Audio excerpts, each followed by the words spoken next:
Hello à tous, c'est Louis et aujourd'hui je tenais à vous parler de GPT-O1 qui va vraiment faire bouger les lignes dans le monde de l'IA. Je vous explique du coup dans une vidéo en 5 minutes, sans cut, qu'est-ce que c'est ce nouveau modèle, comment il fonctionne, qu'est-ce qu'il va permettre exactement, ensuite comment l'exploiter et les cas d'utilisation possibles pour ensuite voir du coup terminer avec les conseils et les limites de ce modèle. Parce que je pensais sincèrement qu'on avait atteint un peu un plateau au niveau des modèles et en fait tous les benchmarks montraient une sorte de saturation de performance, de un peu plateau, cette situation où en fait les modèles ils atteignent un point de convergence un peu et où les benchmarks standards en fait ils permettent pas forcément de mesurer des progrès significatifs puisqu'on est au-dessus de la performance humaine et du coup c'est difficile d'évaluer des améliorations supplémentaires. Là où on voit des améliorations, ça va être après dans des fonctionnalités, par exemple ChatGPT ou certains modes comme le mode conversationnel qu'a lancé OpenAI ou de la multimodalité. Mais ça fait longtemps qu'il n'y avait pas eu vraiment comme ça un gap de performance comme il y a avec le nouveau modèle GPT-O1.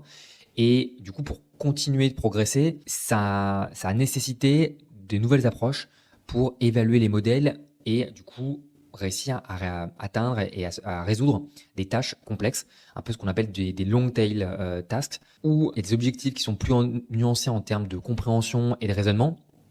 Donc, du coup, j'avais le sentiment que la hype allait s'éteindre, qu'il n'y aurait pas forcément de nouveaux cas d'utilisation proches, et j'avais complètement tort. Parce que OpenAI, du coup, a sorti ce nouveau modèle O1. Il y a pas mal d'articles qui sont disponibles, et c'est pas juste un GPT basique. C'est vraiment un nouveau paradigme. Ce qu'on voit par exemple sur ce graphe, c'est que quand il y a un délai, que ce soit sur de l'entraînement ou en test, ben, on va améliorer la précision des modèles. Benchmark entre le modèle GPT-4o et O1, où en fait vraiment la différence est énorme, comme vous pouvez le voir sur le graphe en fait sur ces différents comparaisons benchmark. Il y a vraiment, on avait plutôt l'habitude d'avoir par exemple des légères améliorations comme là 68.7 à 69 entre les modèles, mais là il y a vraiment des gros gaps. Et pour vous donner une idée de la puissance du modèle, un exemple partagé par OpenAI, c'est sur un concours international de mathématiques, GPT-4 réussissait 13% des problèmes, GPT-O1 est à 83%.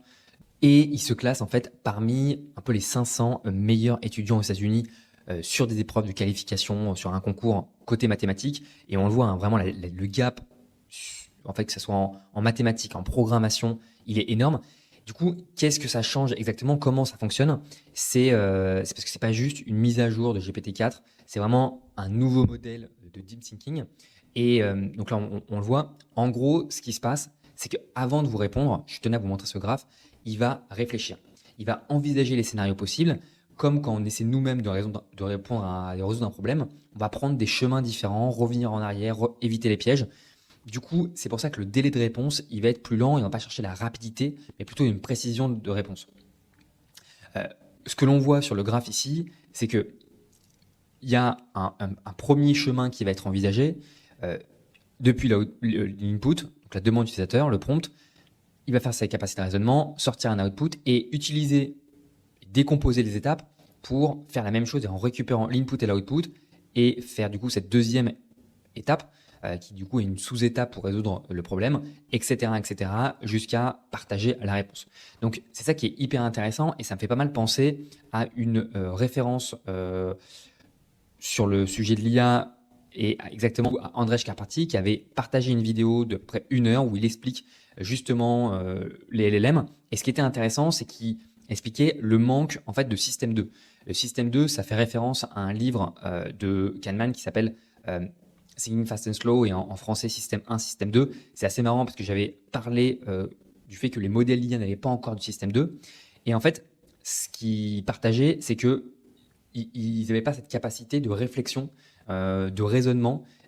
C'était un peu une frustration de beaucoup d'utilisateurs.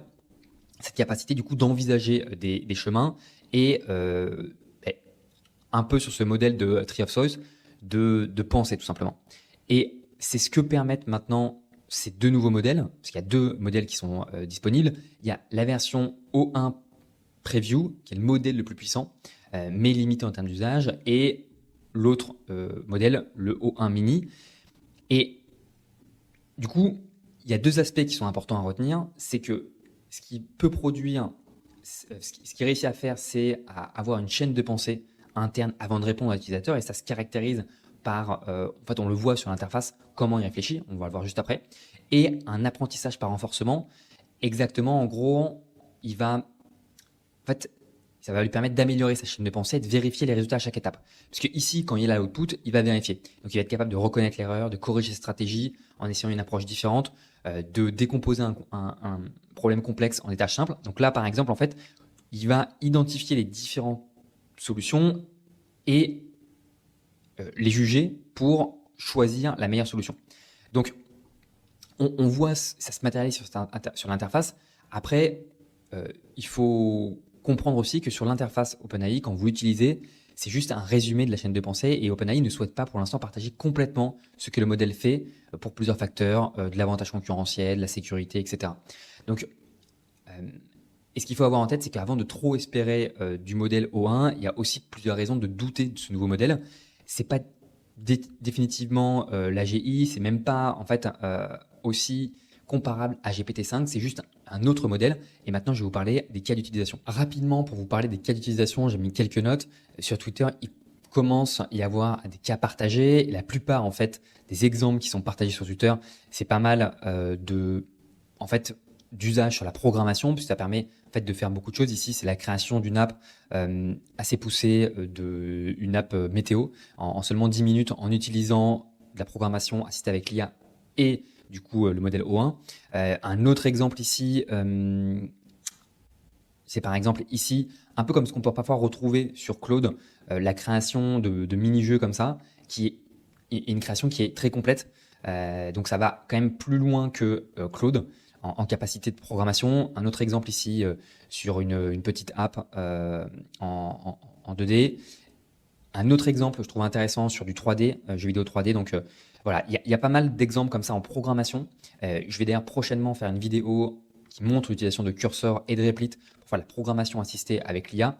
Donc n'hésitez pas à jeter un coup d'œil. Mais en autre cas d'usage intéressant et partagé aussi, que vous pouvez retrouver ici, je mettrai les liens en description, par OpenAI. En fait, ici, il y a pas mal de cas différents qui sont dans le cadre du raisonnement, de tâches complexes. On voit vraiment une comparaison entre les différents modèles. Donc, n'hésitez pas à jeter un œil. Et puis sinon, OpenAI a partagé beaucoup de cas en fait de programmation sur sa chaîne YouTube et de résolution de problèmes complexes. Donc, n'hésitez pas à jeter un œil. Ça, c'était les cas d'utilisation qui étaient partagés. Un point intéressant, c'était ce test que j'ai vu passer, qui était aussi intéressant. Dans ce cas précis, on demande combien il y a de mots qui vont être générés dans la réponse. Et le modèle comprend en fait que c'est une question qui demande du recul. Il comprend en fait que c'est lui qui va générer la réponse et que c'est à lui de déterminer le nombre de mots dans sa phrase. Et c'est assez intéressant puisque du coup, il réussit du premier coup. Mais ce qu'il faut avoir en tête, c'est que ça reste un modèle probabiliste et il peut se tromper. On va faire un exemple en live maintenant. Par exemple, j'avais fait le test. Combien il y a de R dans le mot strawberry? C'est un... Alors là, je suis sur O1 mini, mais je pourrais être sur le O1 preview. Et d'ailleurs, je pourrais faire le test. Alors, moi, en fait, lorsque j'avais fait le test, il détectait bien 3 R. Et on voit toute sa logique. Et c'est hyper intéressant parce que c'est très compliqué pour un modèle. Nous, ça nous paraît très simple de déterminer le nombre de R dans ce mot-là. Mais en fait, comme ils sont dans une logique de token, c'est très compliqué de compter les mots, de compter la position des lettres et le nombre de lettres dans un mot. Et en fait, si j'insiste un petit peu, il s'avère que le modèle peut aussi se remettre en question.